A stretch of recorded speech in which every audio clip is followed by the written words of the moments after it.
depois que ouve estas minhas palavras e as pratica, será comparado a um homem prudente que edificou a sua casa sobre a rocha. E caiu a chuva, transbordaram os rios, sopraram os ventos e deram com ímpeto contra aquela casa, que não caiu, porque fora edificada sobre a rocha. E todo aquele que ouve estas minhas palavras e não as pratica, será comparado a um homem insensato, que edificou a sua casa sobre a areia.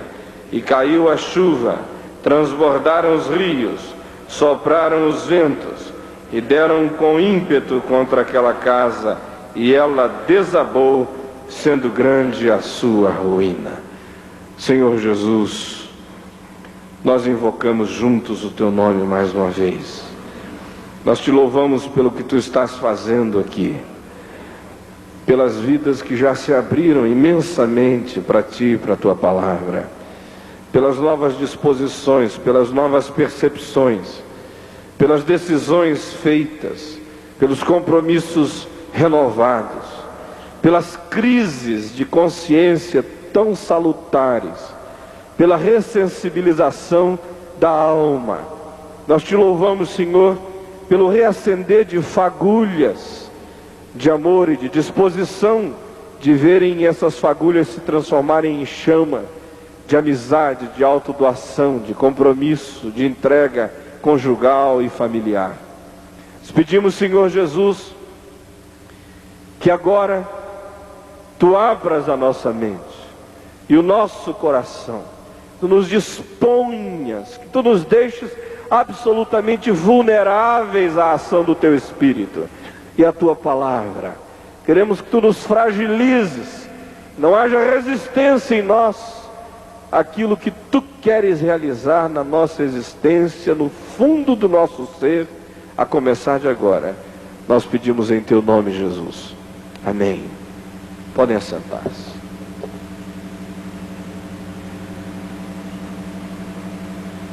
Nós vimos que o problema, de fato, não está na força dos ventos, mas na estrutura que se tenha ou não para enfrentar as tempestades da vida. Elas são comuns, elas se abatem sobre todos, não há ninguém que possa se isentar delas. Problema, todavia, não tem tanto a ver com o fato de que no mundo nós passamos por aflições, mas tem sim a ver com o fato de que muitas vezes nós não temos as estruturas preparadas para enfrentar esses dilúvios e esses vendavais. Além disso, nós vimos quais são os principais ventos que ameaçam as nossas estruturas de vida. Ontem nós vimos os ventos do individualismo, dos complexismos e do relativismo. Nós também vimos que esses ventos produzem estragos tremendos em áreas específicas de nossas existências, a saber, nas nossas mentes, nos nossos casamentos, nas nossas famílias e até na nossa vida profissional. Hoje, nós vamos atentar de maneira específica para aqueles acerca dos quais Jesus chamou de alicerces movediços, de bases instáveis, perigosas, que são em si mesmas prenúncio de calamidade.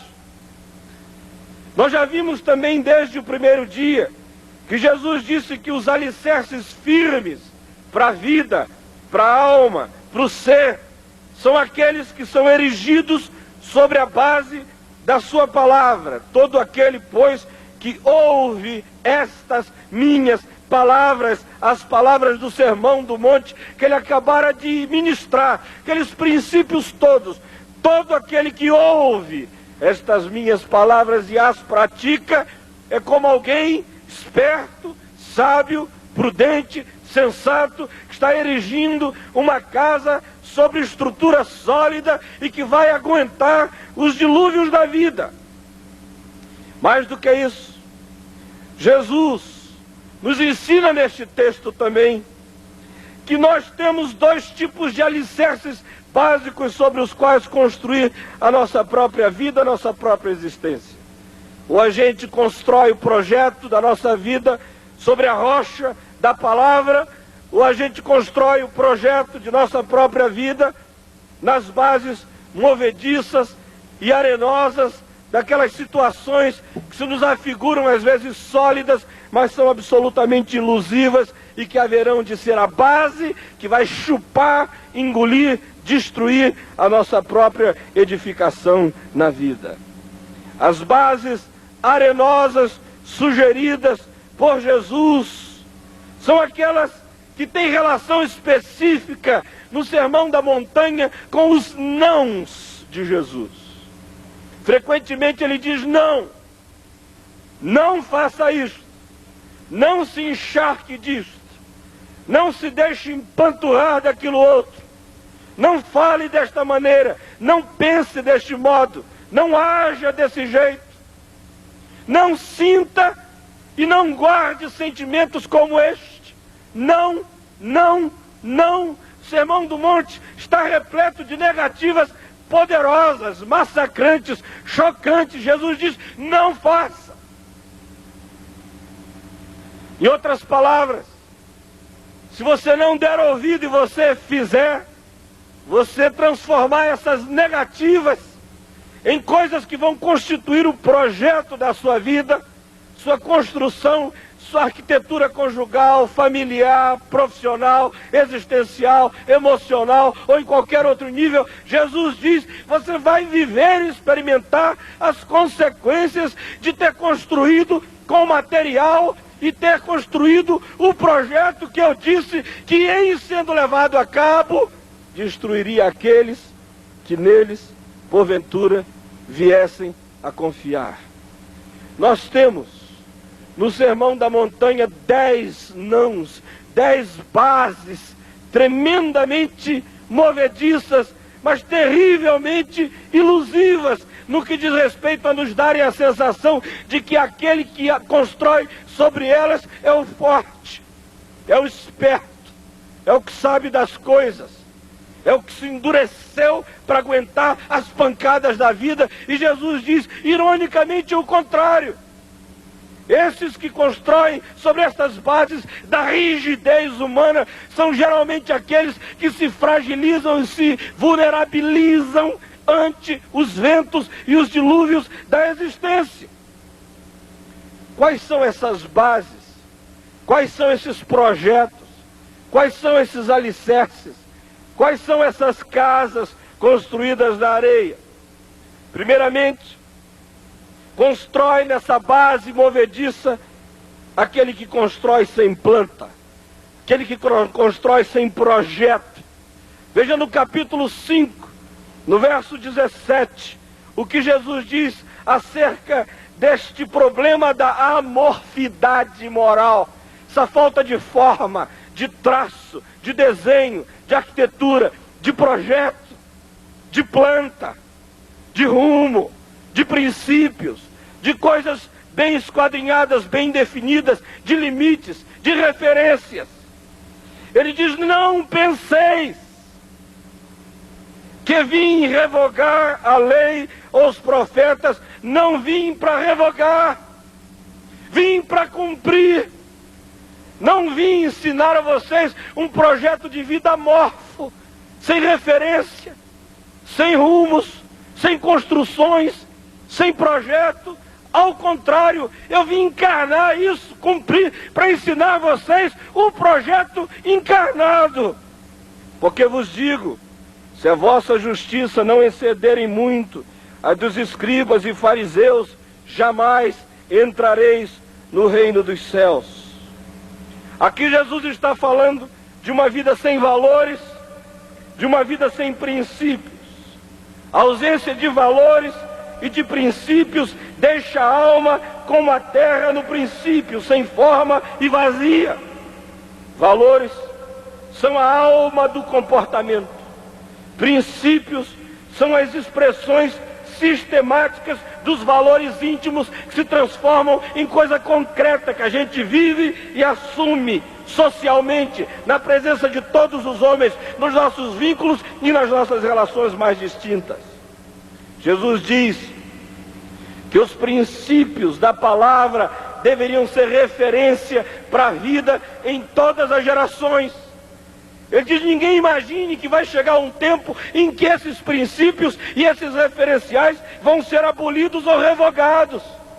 É para esta geração, tanto quanto foi para gerações passadas, tanto quanto será para a geração dos meus filhos, tanto quanto será para a geração dos meus netos, tanto quanto será para a geração daqueles que porventura estejam vivendo em projetos de realização de ficção intergaláctica em qualquer lugar do planeta, enquanto houver céu e terra. Essa minha palavra não vai ser revogada. E eu digo mais: passará o céu, passará a terra, mas não passarão as minhas palavras. Frequentemente a gente pensa, e cada dia mais a gente pensa, que de alguma forma a modernidade, o século XX, as relativizações, todos os achados, as percepções, as descobertas, as invenções, as transformações na nossa própria sociedade trouxeram consigo um álibi para as nossas próprias vidas. A gente imagina que os grandes achados na área da alma humana, na psicanálise, na psicologia, as grandes percepções sociológicas que estudam conjuntos de comportamento humano, os grandes achados da antropologia, as grandes novas percepções sobre a intrinsidade do ser humano, de alguma forma, teriam relativizado a palavra de Deus, nos autorizando assim a construirmos projetos de vida amorfos, sem princípio, sem planta, sem referencial, sem rumo, sem pedra de esquina, sem qualquer outra coisa. Jesus diz: não se engane, não foi assim. Eu não vim para instituir isto, jamais será assim em qualquer geração. A minha palavra é para ser encarnada, minha palavra é para ser cumprida. E quem não leva a minha palavra a sério está erigindo um projeto de vida fadado a ser desperdiçado, esboroado, arruinado, estilhaçado pela vida.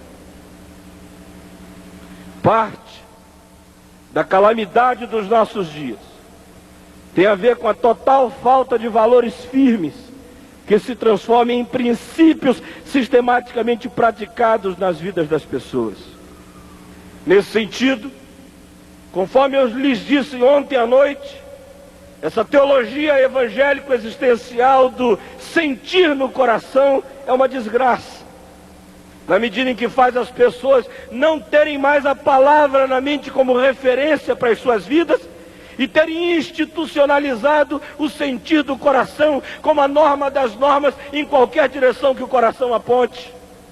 Não se sabe mais a palavra, não se conhece mais a palavra, não se estuda mais a palavra, não se guarda mais a palavra. Vive-se agora esse existencialismo evangélico que é sartriano, disfarçado, batizado pelos nossos carismas evangélicos, mas que relativizou a palavra de Deus e faz com que a gente tome as direções mais contraditórias em nome dessa subjetividade do eu senti no meu coração.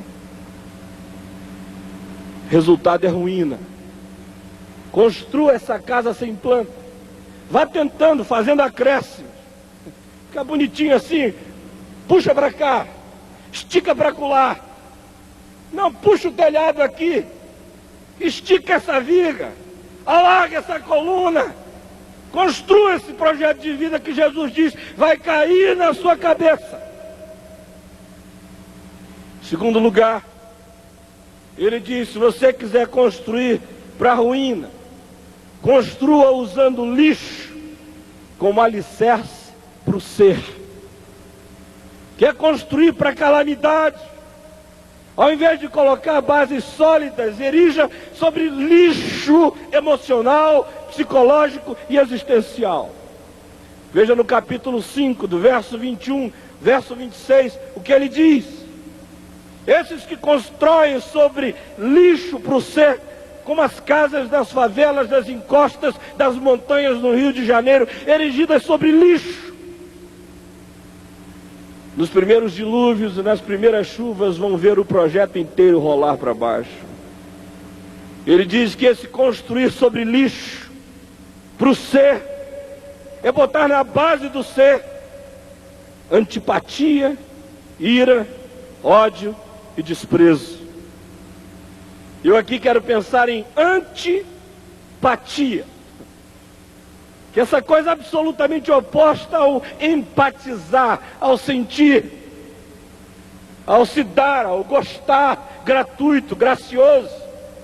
É esse oposto, é esse não gostar de graça. Essa atitude negativa que habita a cabeça de muitos de nós aqui. Gente que já olha para o outro, eu não fui com a cara desse sujeito. É de graça. E tem gente que não vai com a cara de todo mundo. Se a coisa mais rara é você dizer, fui com a cara dele. Sua mulher sabe que eu estou falando a verdade. Ela sabe como você é tremendamente antipático. Você não tem essa capacidade de ser alguém que gera empatia. E geralmente o ser mais antipático é o ser com menos chance de ser empático. E ele desenvolve antipatias por os outros que o tornam profundamente antipático para todos. Jesus fala aqui de uma sequência tremenda nesses versos aí. Primeiro ele diz, há uma sequência existencial que se assemelha a ir colocando lixo cada vez mais fundo na base do ser. Primeira camada, ele diz, é antipatia, que é esse não gostar por motivo algum, conforme ele diz no verso 22, olhei e disse, não fui com a cara dele. Ele diz que isso tem um poder enorme de se converter numa segunda coisa, que é ira. E essa ira tem um poder imenso de se tornar ódio, expresso em palavras agressivas. Ele usa aqui a palavra insulto, que tem um poder enorme de se converter numa outra coisa mais podre ainda, que é o desprezo, que chama o irmão de tolo. O texto original do Novo Testamento associa esta palavra a oquidão radical.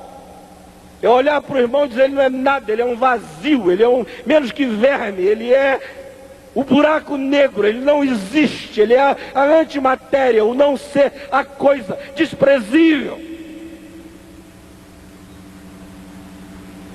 Desprezo é a mais sofisticada de todas as manifestações do ódio. É um ódio tão essencial e tão profundo que empresta o outro à categoria do não ser, do não existir. Em outras palavras, esse indivíduo colocou o irmão no inferno, na medida em que de alguma forma fez do irmão um ser que se auto-aniquilou na presença dele. Condenado de maneira essencial, sem chance, sem redenção para mim, ele já nem existe mais. Quantos de vocês estão vivendo situações semelhantes? Quantos começaram aí dando a si mesmo o direito da antipatia? Foi se transformando em ira. Virou ódio, agressividade, palavra, insulto. Virou desprezo. Quanta gente está descendo essa escada, construindo essas bases profundas sobre a podridão desse lixo existencial. A instalação desses sentimentos na base do ser geram sempre duas consequências destrutivas. Em primeiro lugar, rompe o diálogo com Deus. Os versos 23 e 24 diz que Deus não está aí para a oração desse ser que colocou lixo na base da existência. Não há qualquer catedral de oração que seja possível ser erguida para Deus se no alicerce da existência o que há é esse lixo existencial todo. Em segundo lugar, Jesus diz que essa pessoa transforma a mente, sua mente, num cárcere onde o condenado é ela mesma e onde o algoz é ela mesma também. Aparece nos versos 25 e 26. Jesus descreve a situação de um ser que é levado para o cárcere, que é punido, que não sai de lá até que as últimas chibatas caiam definitivas e destrutivas sobre esta pessoa. Frequentemente eu vejo interpretações deste texto apenas associando essa punição a algum tipo de castigo eterno na presença de Deus, mas eu estou convencido de que muito anterior a qualquer outra coisa, Jesus está falando de uma punição que começa aqui, de cárceres, nos quais nós mesmos já nos trancafiamos a partir de aqui, de agora. Nossa própria vida entra em clausuras profundas, se aferrolha debaixo do ódio, fica aí entulhada debaixo desta montanha de coisas apodrecidas. O caminho dessa existência assim é ser autoconduzida para se autopunir, para se autoaniquilar, para se autodestruir, para se autoaprisionar, para se maltratar a si própria. Qualquer um que construa a vida sobre as bases da antipatia, da ira, do ódio e do desprezo, se vulnerabiliza ante os ventos uivantes da história. Não é raro a gente encontrar nas vidas de gente que odeia muito, que não gosta com facilidade, gente amarga, gente azeda, gente espinhosa, gente que deixou a vida azedar e a matéria apodrecer no íntimo do ser. Não é raro encontrar essas pessoas profundamente doentes. Não é raro encontrar essas pessoas cancerosas. Não é raro encontrar essas pessoas somatizando tudo isso na pele. Coisas espocando na pele, espocando na cara, espocando para todo lado. Não é raro você ver essas pessoas profundamente desestruturadas emocionalmente. Ninguém aguenta odiar o tempo todo.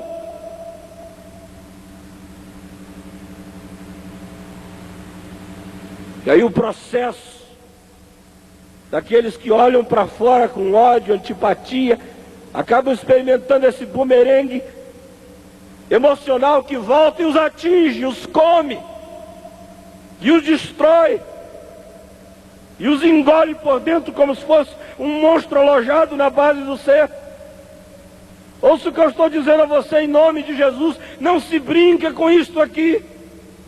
Construir a vida sobre as bases da antipatia, da ira, do ódio e do desprezo é estar querendo erigir um projeto de vida que vai se auto-engolir.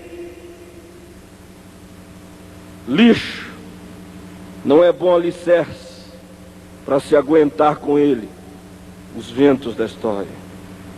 Em terceiro lugar, Jesus disse: se você quiser construir para a calamidade, construa o projeto do castelo das fantasias hedônicas.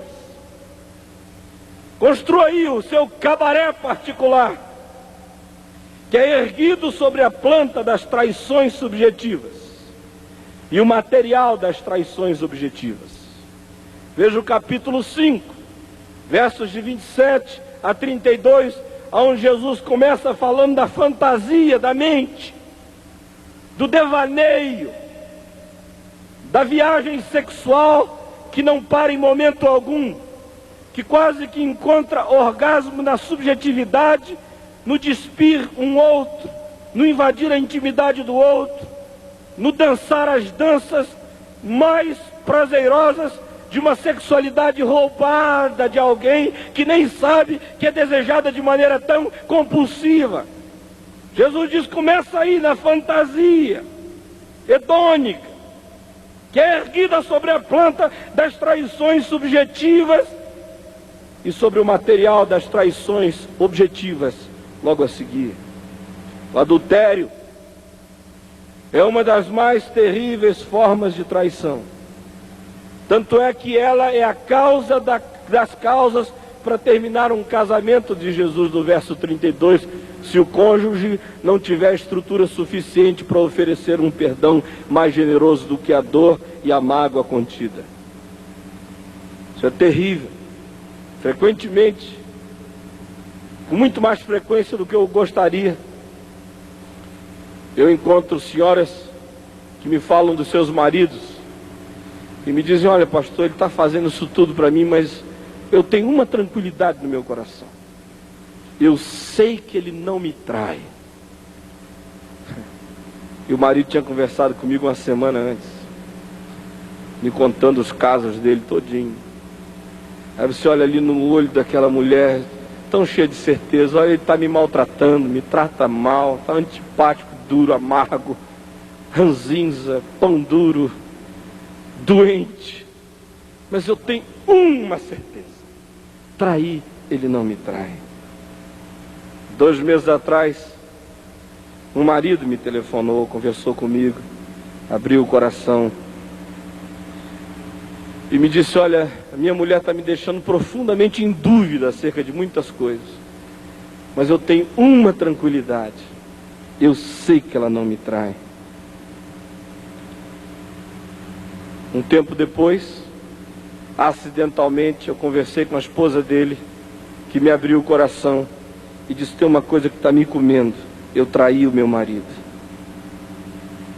As fantasias acumuladas e aceitas como naturais funcionam como um minar de água para o alicerce moral. Subitamente isso vai ruir.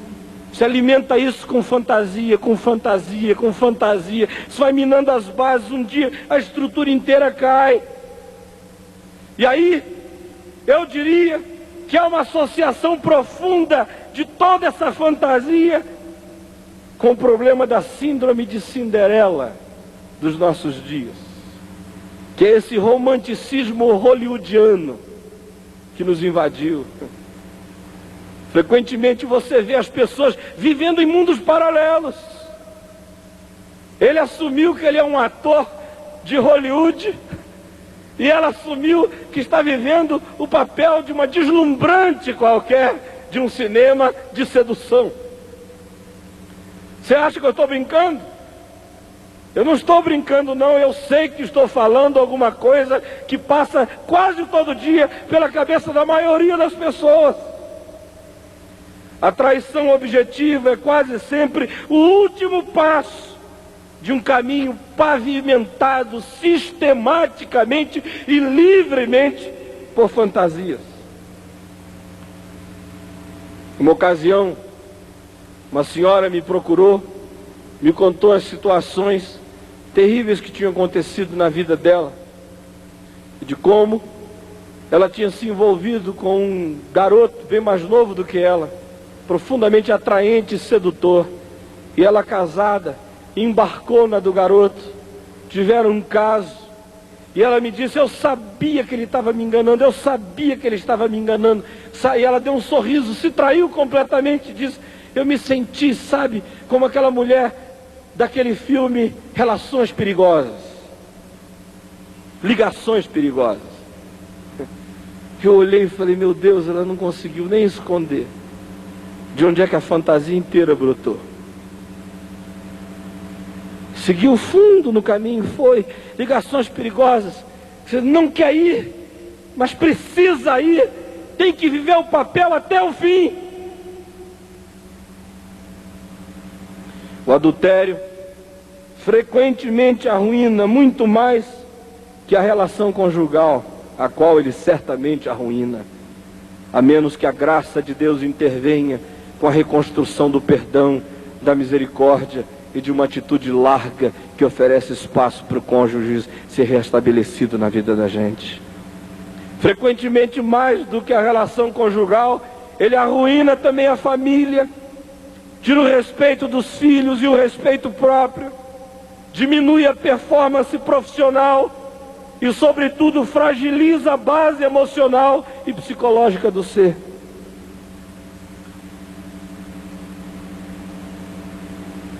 Há muitos anos atrás, uma jovem esposa me telefonou de um lugar bem distante do país e me disse: pastor, eu preciso abrir o coração com você porque eu estou morrendo. Eu fui entregar uns papéis no hotel onde o meu chefe estava reunido com um grupo de executivos da empresa, e ele disse que tinha que me passar uma coisa particular no quarto do hotel, e eu subi com ele.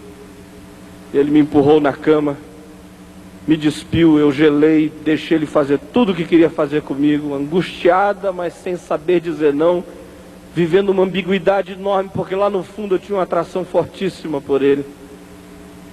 E agora eu estou sendo comida. Eu orei com ela, tentei ajudá-la.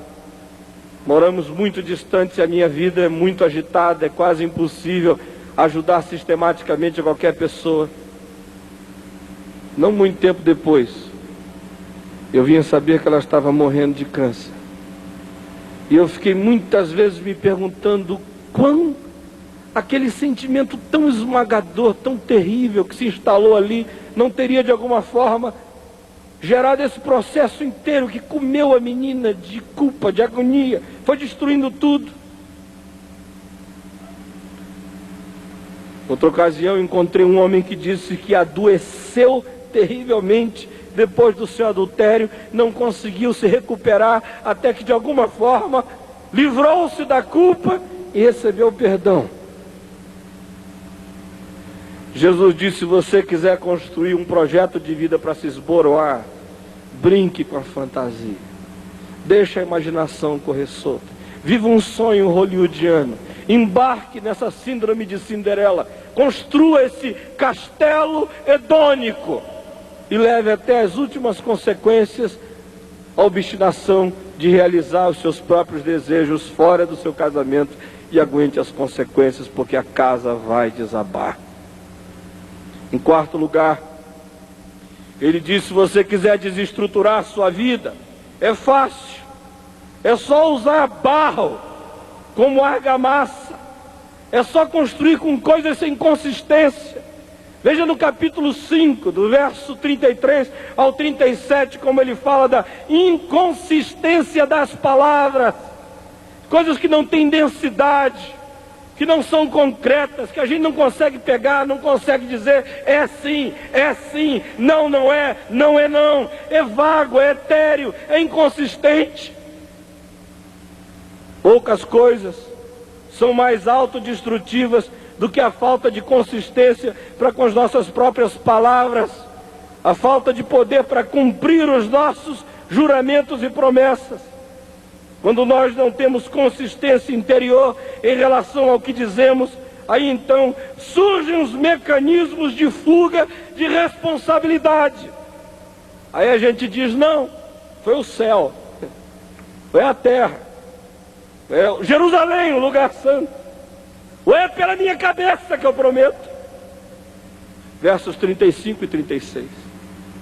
O fato de começar tão longe, no céu, terminar tão perto, na cabeça, mostra que as consequências finais da mentira e da falta de consistência nas palavras recaem sempre na cabeça do inconsistente.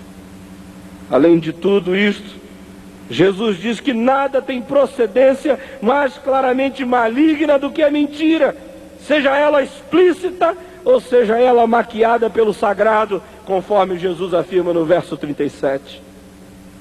Gente, a inconsistência de palavras, a mentira tem um poder demolidor terrível no casamento.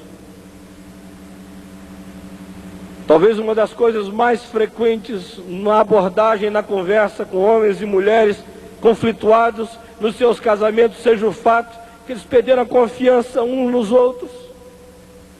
Frequentemente ela diz: o que ele diz eu não escrevo, o que ele fala eu não levo a sério. Não há consistência, não há tessitura. Está construindo com um barro, a primeira água vai lavar tudo, botar tudo embaixo. Mentira, falta de consistência nas palavras tem um poder avassalador em qualquer relacionamento e até na sua profissão. As pessoas mais bem-sucedidas que eu conheço do ponto de vista de nobreza no que fazem são aquelas que têm alguma consistência no que dizem. Ali, à luz disso, eu quero convidar você agora a olhar para os seus relacionamentos e a perguntar-se o quão machucados as pessoas do seu relacionamento têm sido pela sua falta de consistência no falar. Pense no casamento, na família, nos negócios, nas amizades. Pense nas desilusões que você tem gerado a si mesmo, quando já não acredita mais em si, nem no que você promete, nem no que você mesmo diz. E veja se é possível erguer qualquer projeto de vida duradouro em bases tão movediças. Em quinto lugar, Jesus diz: você quer construir para a calamidade? Então construa um tribunal de justiça, ao invés de construir a casa da paz. Transforme o seu projeto, a sua construção, num negócio legalista, cheio de pesos, de medidas, de juízes, cheio de exatismos, cheios de igualdade na resposta. Estabeleça essa lei fria do toma lá da cá. Faça o seu projeto de vida ser um tribunal de justiça, ao invés de ser a casa da paz, a casa da misericórdia e a casa da reconciliação, e aguente as consequências, porque o justicismo não consegue erigir a vida. Só a graça, o perdão e a misericórdia constroem qualquer coisa. Veja nos versos 38 a 42 do capítulo 5. Olho por olho, dente por dente, toma lá, dá cá. Se você estabelece esse ping-pong relacional, vai e vem, vai e vem, vai e vem, mesma medida, mesma intensidade, tocou no meu olho, arranco dele, machucou meu dente, leva outro na cara. Igualdades e justicismo na entrega. Jesus diz: construa sobre isto, você vai estar construindo sobre calamidade.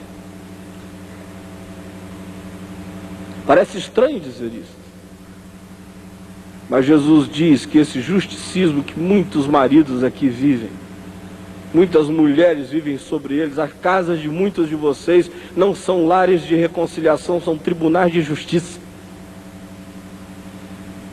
Jesus diz: são projetos fadados à desgraça.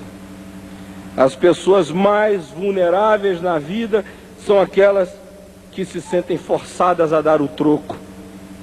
Esse nunca para um processo de ódio. Eles sempre levam as coisas até o fim. E a gente percebe essa atitude até em coisas pequenininhas, coisas impensáveis, às vezes até na mesa. Eu pedi o sal, ela não me passou o sal, eu não passo água para ela. Passa a faca, amor. Não passou a faca, não tem garfo daqui para lá. Não abriu a porta do carro quando eu entrar, a cueca vai ficar suja. Começa assim, nessa besteirada, e vai crescendo, vai crescendo. Vai tomando proporções, dimensões, vai engolindo tudo, vai virando seríssimo. Aí no fim de tudo, quando o drama se instala, você viaja no tempo com a pessoa e vai descobrir que tudo começou numa cueca suja.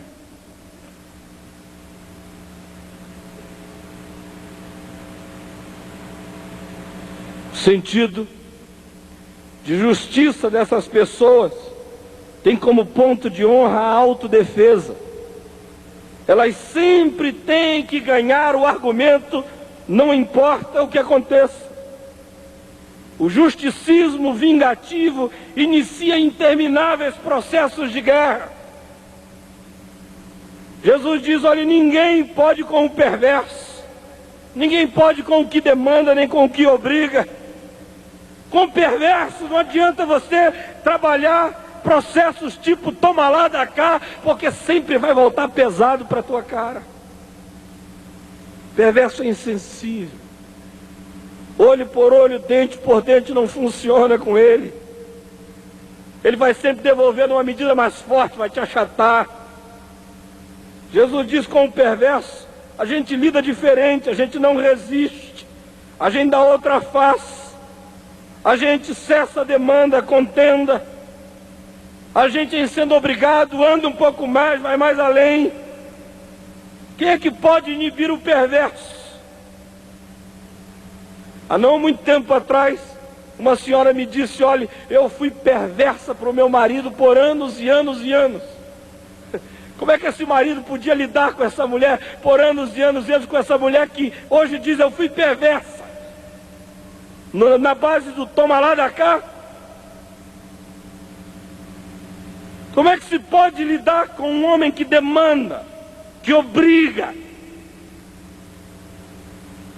Qualquer que seja a relação na qual as pessoas assumem essa atitude de bateu, levou, os resultados serão sempre previsíveis. Collor de Mello que o diga.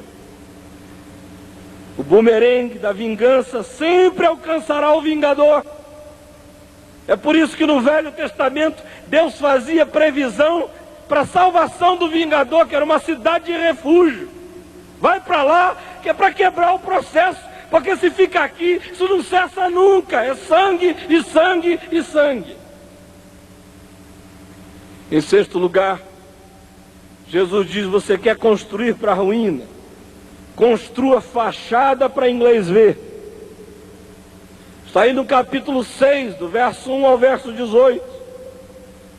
São esses exteriorismos virtuosos. É a síndrome do peilorinho do Antônio Carlos Magalhães. Não é? Pinta de roxo, de vermelho, reforma tudo, leva o Roberto Marinho, trocam beijos e inauguram. Aí ele me diz em cima de um palanque: aqui do Pelourinho estamos dando uma demonstração de como sarar as desgraças da Bahia e quiçá do Brasil. Eu falei para mim mesmo: haja tinta, né? Se o negócio fosse pintar, uma brocha na mão de cada um, vamos pintar tudo e a redenção. Seu ACM está nos ensinando a construir fachada para inglês ver, pintar o Pelourinho e não tirar a prostituta de lá, pintar a fachada do Pelourinho e deixar a desgraça todinha instalada. Jesus fala dessa síndrome de ACM aqui, construindo fachada para Roberto Marinho inaugurar, para inglês ver, exteriorismos virtuosos. Ele diz: esmolas, orações e jejuns são coisas extraordinárias quando feitas com total discrição, feitas em secreto, elas fortalecem o ser e entesouram para o ser sempre em Deus. O princípio que Jesus enuncia aqui é importantíssimo em qualquer nível da vida. Ele diz: trombetas, praças, maquiagens espirituais sempre fortalecem a aparência, o peilourinho inaugurado, mas minam e enfraquecem a percepção dos conteúdos mais profundos do ser. O que isso tem a ver com o casamento? Esmola, jejum, trombeta, praça e maquiagem, cara de piedoso, faz de conta, estamos aqui, que maravilha, felizes, felizes, felizes. Minha mulher sempre me diz que desconfia demais de cônjuges que trombeteiam, que publicam e que maqueiam demais o seu relacionamento. Desgraçadamente, quase sempre ela está certa. De vez em quando a gente encontra um casal, aí ela está falando do marido: esse marido é fantástico. Que homem, pastor, que homem. Aí ele diz: essa mulher. Aí eles vão, enchem a bola um do outro. A minha mulher já olha para mim e diz: aí tem. Pessoa tocar muita trombeta em público, muito para a esquina da praça e dizer como somos felizes o tempo todo. Muita maquiagem de felicidade ou de piedade conjugal, seja lá o que for. Ela sempre acha que quando as trombetas tocam muito alto, quando há muito show na relação e muita tentativa de mostrar a maquiagem do casamento bem-sucedido, é porque há pouca vida no secreto. Lá no quarto, quando a porta fecha, não acontece nada. Que é aqui o princípio. O fariseu que vai lá para a rua, toca a trombeta, fica na praça, faz cara de piedoso, mas nunca fecha a porta para falar com Deus em secreto. E preste atenção nisso. Nossas grandes autoexaltações são quase sempre nossas mais frágeis e vulneráveis áreas na vida. Isso é uma lei até de mercado. Você já viu que as empresas que estão para falir são as que mais fazem publicidade na televisão? Né? Quando eu vejo uma empresa assim, aquela coisa toda, eu digo, puxa, ou eles estão ganhando os tubos ou estão na iminência de falir, é a última cartada. Você vê casais também, já viu isso? Você toma um susto, mas meu Deus, eles estavam aqui igual uns pombinhos na frente de todo mundo, uma sugação pública tremenda. Aí um mês depois, brrr, acabou tudo. Cuidado, para não construir fachada para inglês ver. Que nutrir essas verdades no secreto, e esse aspecto misterioso do secreto tem a ver não apenas na relação com Deus, mas tem a ver em qualquer outra relação. As grandes e duradouras relações, seja com Deus, seja com a mulher, seja com qualquer um, a gente constrói na intimidade. Em sétimo lugar, Jesus diz: você quer construir para a calamidade? Então é só investir na caderneta de poupança Delfim. Lá no Rio de Janeiro a gente tinha caderneta de poupança Delfim. Aí Delfim faliu. Quer investir para a calamidade? Põe tudinho na caderneta de poupança Delfim. São as poupanças que desperdiçam o ser. Vejam capítulo 6, versos 19 a 21. Jesus fala dessa coisa de botar na poupança Delfim. Põe, tem, não é nada. Neste ponto Jesus diz que outro fundamento movediço sobre o qual se pode erguer a vida é a ambição desenfreada do ter. Uma das coisas mais difíceis na vida é ter e ainda assim manter o ser saudável. Não é impossível, mas é difícil. A razão disso é que o ter muitas vezes escraviza aquele que o possui. Verso 24 nos fala dessa ironia de que aquele que que vive só para ter, e que pensa em sonho, ter, guardar, arregimentar, preservar o que tem, se torna escravo daquilo que possui. O dinheiro é assim. Só é exorcizado de seu poder demoníaco de possessão quando ele é usado generosamente para o bem.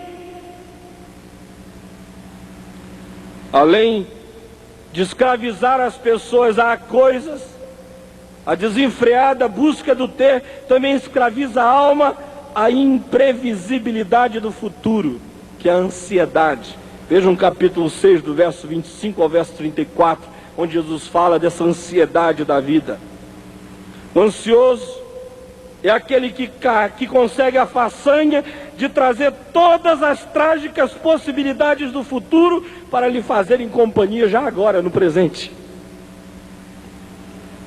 A ansiedade pelo futuro sempre consegue nos roubar o presente e nos drenar as forças que constroem o que pode ser.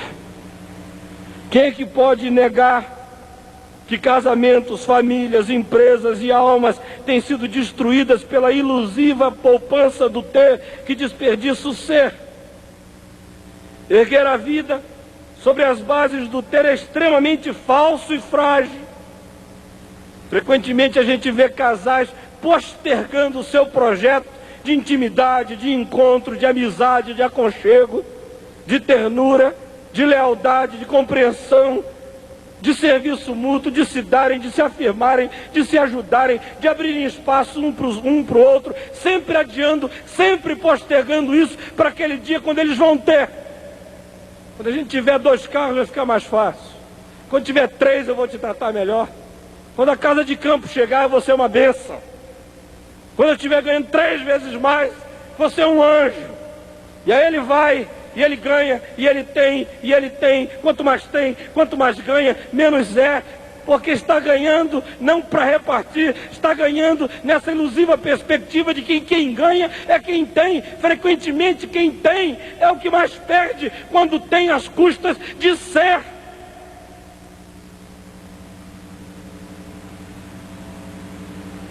Em 8º lugar, Jesus diz: você quer construir para a calamidade?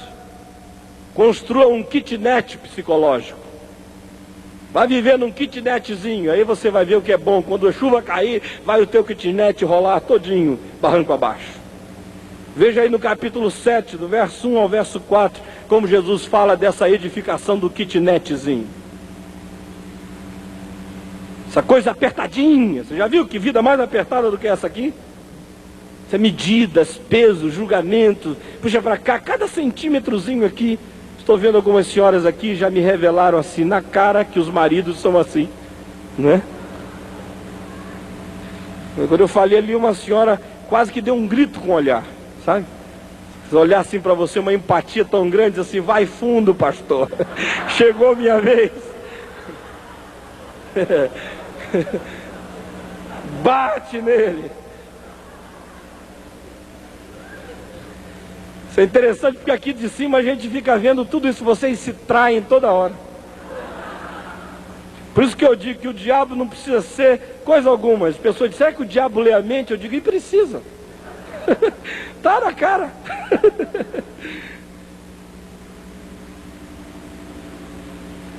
Depois de anos lidando com pessoas, você se habitua a ler nos rostos das pessoas as coisas mais variadas. Estão ali. Outro alicerce da calamidade é aquele que projeta a vida sem generosidade. É o projeto kitnet. Neste projeto, a vida é vista na sua mais estrita limitação. Medidas, pesos, tamanhos, contas, centavos, atitudes, caras franzidas, gestinhos, tornam-se a essência de todas as coisas. E eu conheço muitos casamentos infelizes porque construíram para si essa kitnet psicológica, esse espaço limitadíssimo, onde tudo é contadinho, onde a usura existencial é a lei da cozinha. As pessoas que vivem tal projeto não vivem e não deixam viver. Suas vidas caem na mais radical mesquinhez. Os espaços que eles oferecem à vida serão sempre oferecidos de volta a eles. Eles julgam, eles são julgados. Eles oferecem uma medida, aí o sujeito diz: ele gosta de apertado, põe no apertado. Já viu que é assim que acontece? Você se veste aí todo ruim. Aí você chega ali e o sujeito diz assim: vai na hora de te dar um presente? Se eu tiver com a camisinha um pouquinho melhor e ele tiver 2, um melhorzinho e um ruinzinho, ele vai dar o melhorzinho para mim. O ruinzinho para você. Você estabelece a medida. Você estabelece a referência. Começa a te ver pequenininho, mesquinhozinho, apertadinho, medidinho, diminutivozinho, pigmeuzinho, chatinho, desgraçadamente meticuloso. Olha para a vida com um microscópio. Aí você recebe de volta essas medidas.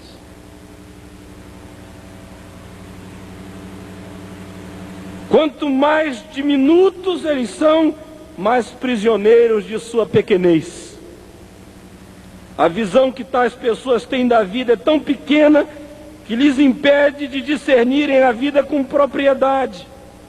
Paradoxalmente, são elas as pessoas que mais exercem a função de oftalmologistas espirituais, diz o verso 4, né? Esse pessoal que mora em kitnet psicológica tem uma vocação terrível para oftalmologista. Ficam querendo olhar o olho do irmão, ó. Tem um cisquinho aqui, ó. Se ele está atravessado, uma trave, é um tronco, é um pé de mandacaru, é um carvalhal aqui, ó, no olho dele, vazando para o lado, e ele está querendo achar um cisquinho, um irmão. As pessoas não têm uma casa na rocha, elas têm um kitnet na favela do mundo espiritual. E qual é o casamento que sobrevive em espaço tão apertado? Qual é o amor que sobrevive nesses pesos e medidas? Qual é a generosidade, a grandeza humana, o altruísmo, a largueza, a bondade, a graça, o perdão, que sobrevivem num espaço tão pequenininho? Quem é que se desamesquinha num espaço desse? Qual é o filho que se torna grande, que se torna bom, que se torna amplo? Qual é a mulher que aprende a pensar com grandeza, com positividade? Quem é que melhora nesse espaço tão pequenininho, nesse sapatinho de japonesa? Quem cresce? Ninguém. É o casamento dos mesquinhos e dos pequeninos. Quais são as relações que conseguem a façanha de existirem nessa camisa de força?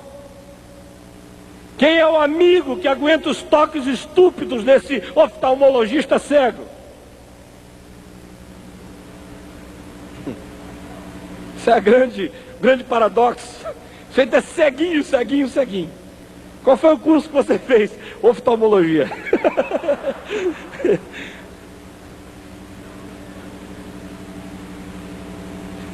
Tinha uma pessoa que eu pensei que fosse meu amigo há muitos anos. Ele mudou de atitude para comigo assim da noite para o dia. Ele era gente muito boa, muito cortês. Aí um dia ele entrou assim na minha sala e falou: olha, recebi um mandato de Deus, eu sou o teu profeta daqui para frente, e Deus vai chicotear a tua vida por meu intermédio. Falei: meu Deus, que negócio tá feio aqui, viu? Aí pelo menos uma vez por semana ele passava por lá, entrava na minha sala e me dizia: eis que a palavra do Senhor para ti é esta: tu és um homem de dura cerviz, coração arrogante, soberbo. Ele me anarquizava espiritualmente, botava lá no fundo. Ele fez isso um ano, quase toda semana. Aí ele dizia para mim: confessa, confessa que tu és um arrogante, um soberbo. E eu dizia: irmão, eu não posso, por duas razões. Uma é porque essencialmente eu sei que sou. Todos nós somos. E a Bíblia diz: todo homem, por mais firme que esteja, é pura vaidade. Então por isso eu não posso dizer que não sou. Também não posso dizer que sou, porque o que você está falando é dessa atitude arrogante que esmaga os outros, e eu sei que eu não sou isso. Então não vou te dizer nada. Não vou dizer que não sou, porque essencialmente eu sou. Não vou dizer que sou, porque do ponto de vista objetivo, acerca do qual você fala, eu sei que não sou. Então não tem nada a dizer. Ele foi ficando furioso porque eu não dizia nada, ficava pior, cada dia pior, foi ficando infernal. Um dia eu pensei que ele ia me dar um tapão. Isso faz 12 anos. Eu não contei para ninguém, não contei para minha mulher, não contei para ninguém. Ninguém sabia, só ele, eu e Deus. Eu comecei a dizer: tem alguma coisa errada na vida desse irmão, tem que haver algo muito torto, porque a medida com a qual ele está medindo é tão estrita, tão terrível, porque ele deve estar me oferecendo uma medida com a qual ele já se mediu e ele quer que seja minha.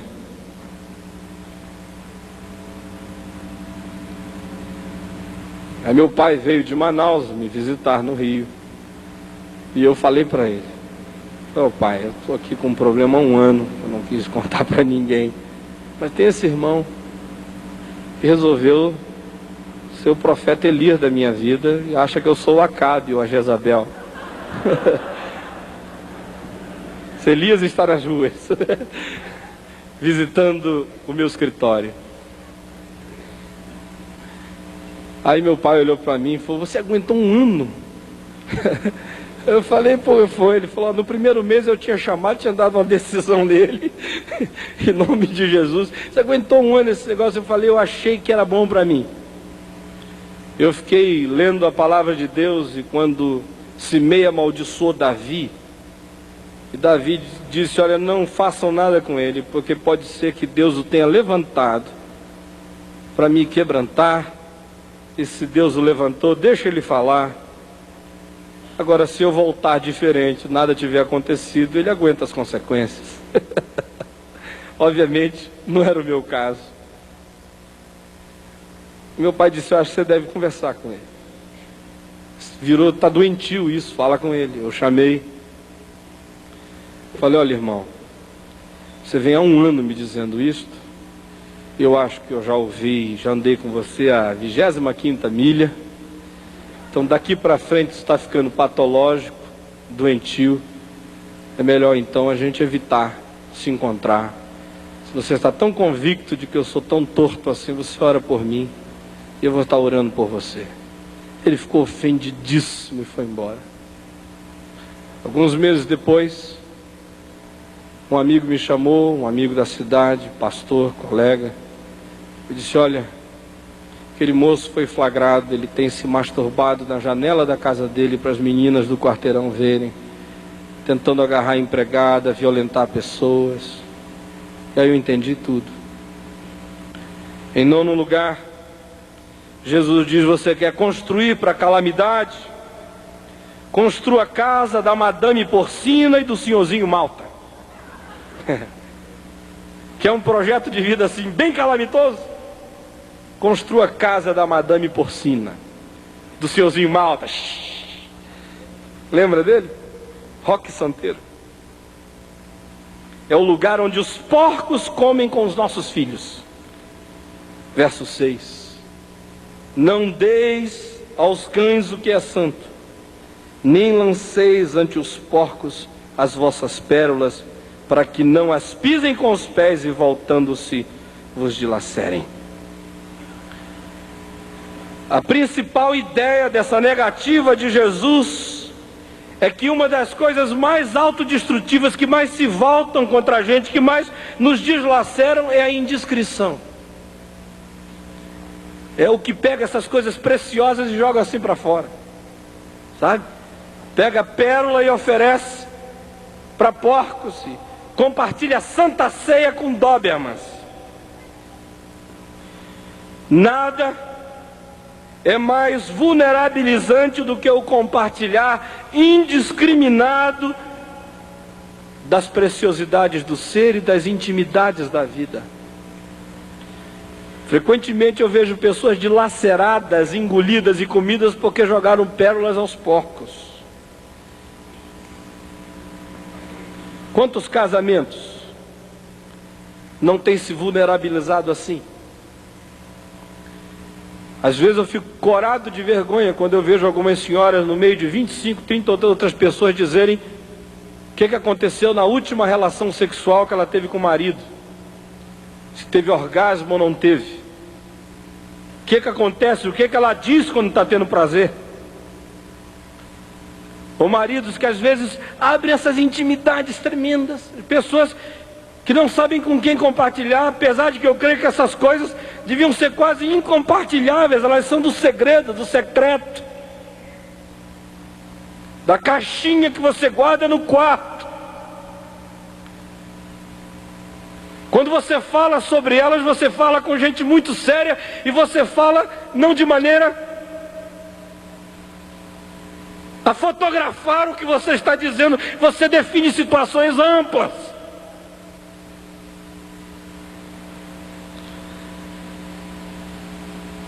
Há uns anos passados,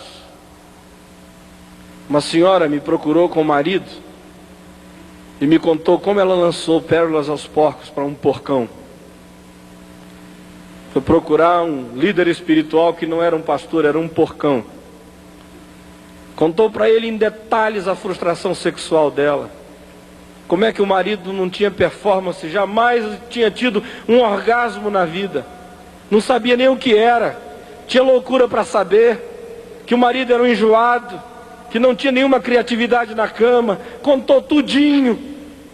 E o indivíduo ficou profundamente excitado, ofereceu para levá-lo a um motel para dar as aulas mais incompartilháveis de intimidades naquela área. E eles tiveram um caso por 3 anos.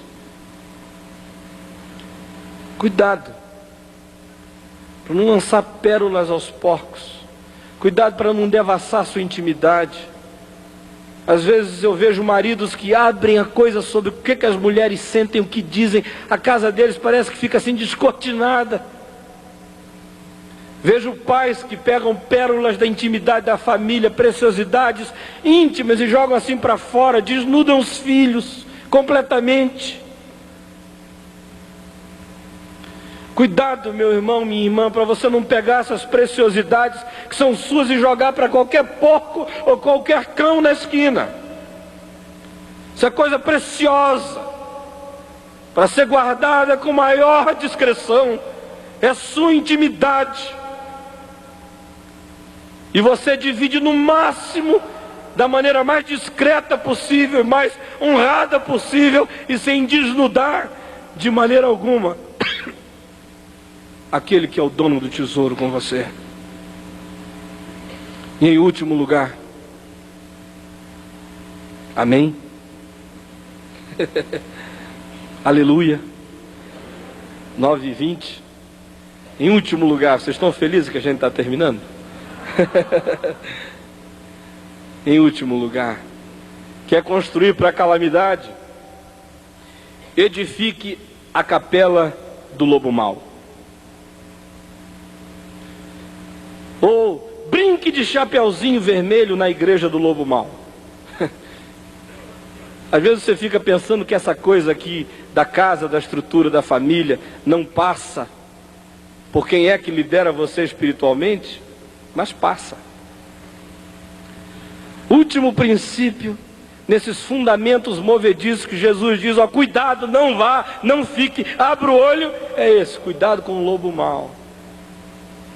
Cuidado para você não edificar a capela dos lobos e não brincar de chapeuzinho vermelho na igreja do lobo mau. Está aqui no capítulo 7, do verso 15 ao verso 23, onde Jesus fala do lobo mau. Acautelai-vos do lobo mau, dos falsos profetas que vos apacentam, disfarçados em ovelhas, mas por dentro são lobos roubadores. É muito interessante que Jesus tenha dito que uma das bases da calamidade é o ser pastoreado por lobo. Isso é como botar a raposa para tomar conta do galinheiro.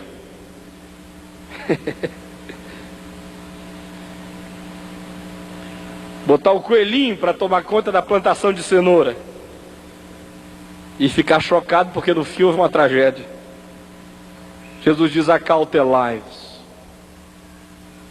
Cuidado com esse negócio de ficar aí mudando de igreja para todo lado. Apareceu um ali que pulou mais, que dançou mais no púlpito, não sei o que, você já larga tudo e vai para lá. Não sabe nem quem é. Cuidado. Jesus diz, cuidado, cuidado, cuidado. Tua mulher vai aprender com o lobo mau. Teu marido vai aprender com o lobo mau. Teus filhos vão aprender com o lobo. As razões de tamanha cautela são duas. Primeira, a ovelha que convive demais com o lobo acaba aprendendo a morder. Não é? E a gente vê umas ovelhas aí vivendo mutações. Essa ovelhinha vem, lá vem a ovelhinha e daqui a pouco, depois de um tempo você encontra com a ovelhinha, ela está grunhindo. E aí ela, depois de um tempo você encontra, ela já viveu uma mutação radical. Está dando cada dentada desgraçada. E a segunda razão é porque lobo, que convive demais com as ovelhas, quando estiver com fome, come todas elas. Aqui, Jesus ensina que nem a teologia, no verso 21, nem os carismas, no verso 22, são bons critérios para se saber se a gente está frequentando a igreja do lobo mau ou do bom pastor. Talvez você diga, não, eu frequento lá porque a teologia é boa. Ele diz assim, Senhor, Senhor, Senhor, Jesus Cristo é o Senhor. A igreja lá diz que Jesus é o Senhor. Eu digo, e daí? Jesus é o Senhor. Até o diabo sabe disso, quanto mais o lobo mau. Ou então outros me dizem, não, mas lá tem, olha, o que tem de demônio que cai. Eu vi um cego ver um paralítico andar, milagre aconteceu, carismas, então não pode ser de lobo. Eu digo, e daí? Jesus diz, muitos naquele dia onde dizemos, Senhor, Senhor, porventura não temos profetizado em teu nome, expelido demônios em teu nome, feito milagres em teu nome, e eu vou dizer, sai daqui, lobo mau, nunca te conheci.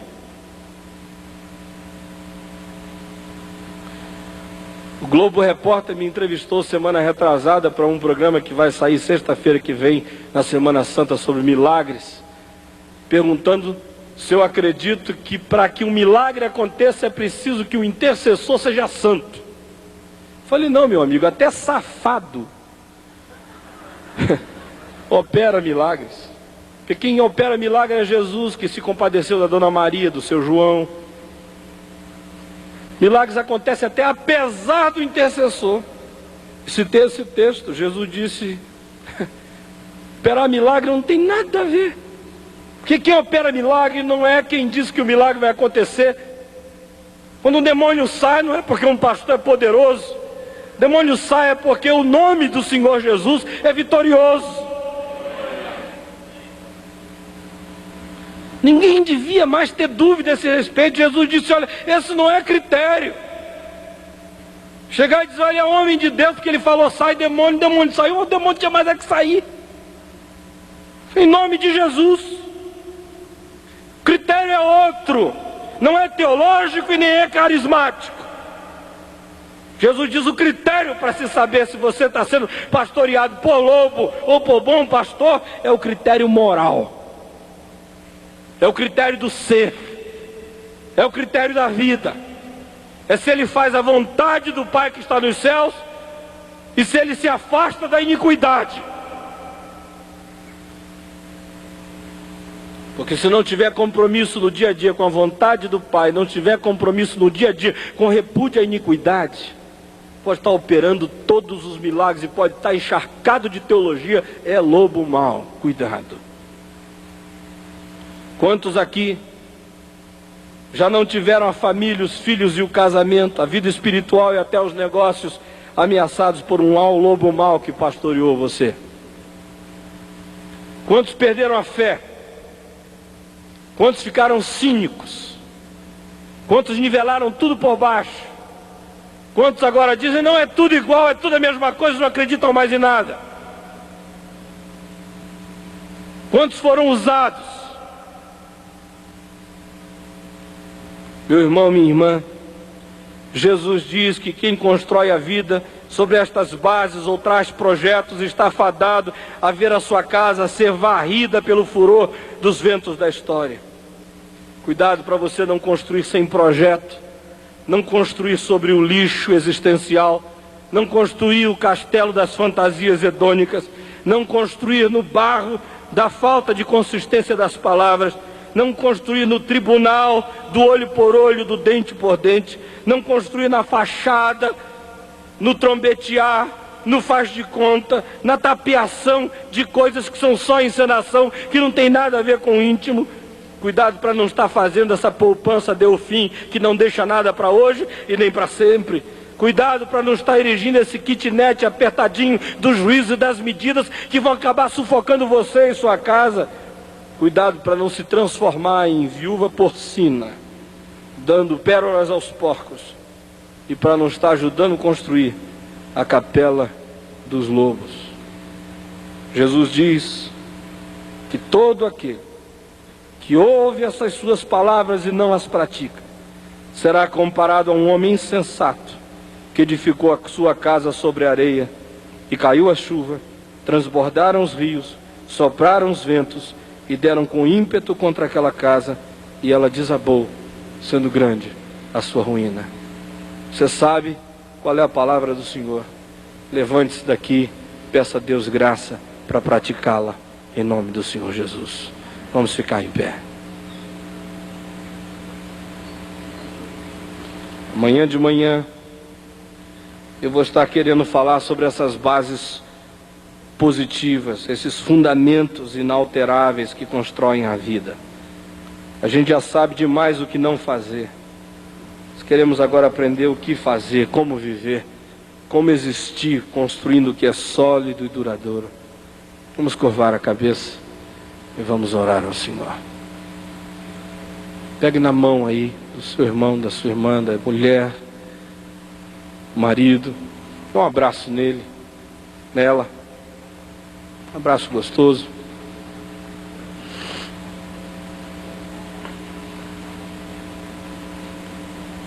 Diga alguma coisa boa para ela, para ele. Diga: olha, vamos mudar as bases da nossa casa. Diga a ele: ainda dá tempo, querido, da gente mudar de alicerce, a gente construir para sempre. Dá tempo a gente tomar decisões diferentes, dar passos decididos em direções distintas.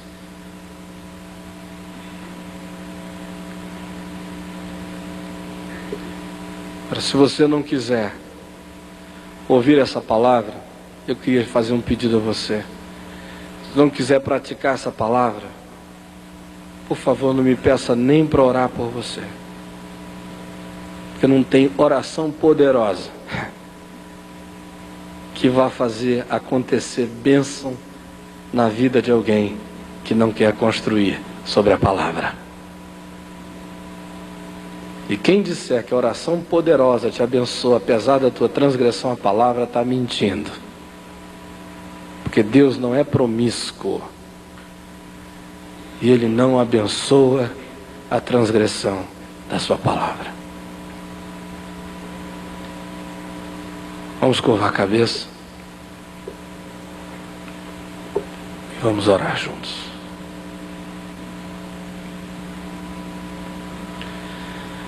Senhor Jesus, repita comigo: Senhor Jesus, eu ouvi a tua palavra, ela é palavra da verdade. Eu quero construir a minha vida, meu casamento, minha família, meus negócios, toda a minha existência nas bases firmes da tua palavra. Perdoa minha falta de projetos, perdoa minha falta de referências, perdoa-me estar construindo sobre lixo. Tira a mágoa e o ódio da base do meu ser. Perdoa-me, Jesus, estar construindo sobre material tão sem consistência.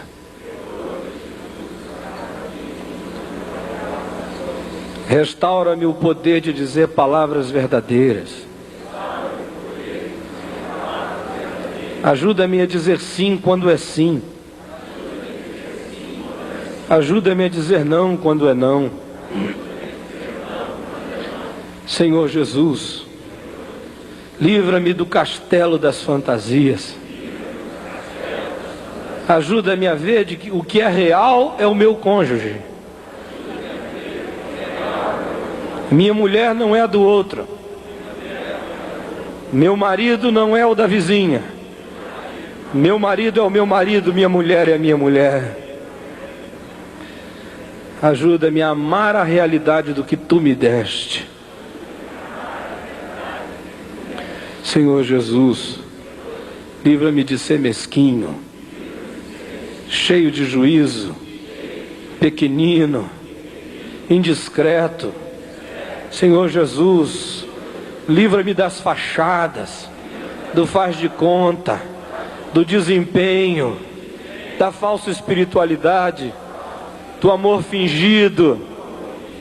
Senhor Jesus, livra-me da ingenuidade. Livra-me de estar alimentando a alma da minha família com as palavras do lobo.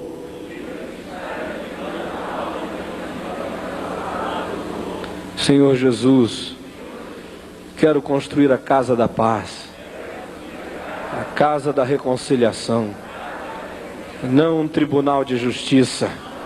Quero que haja graça na minha casa. Quero que haja perdão no meu casamento. Quero que haja novas oportunidades na minha vida.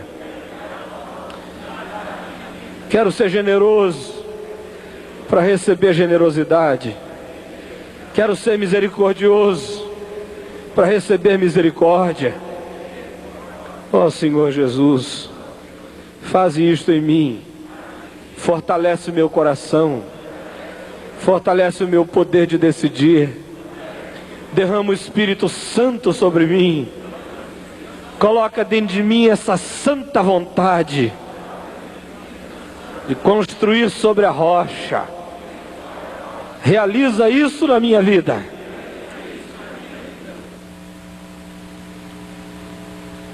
Senhor Jesus, Tu ouviste a nossa oração. Em Ti está tanto querer quanto realizar.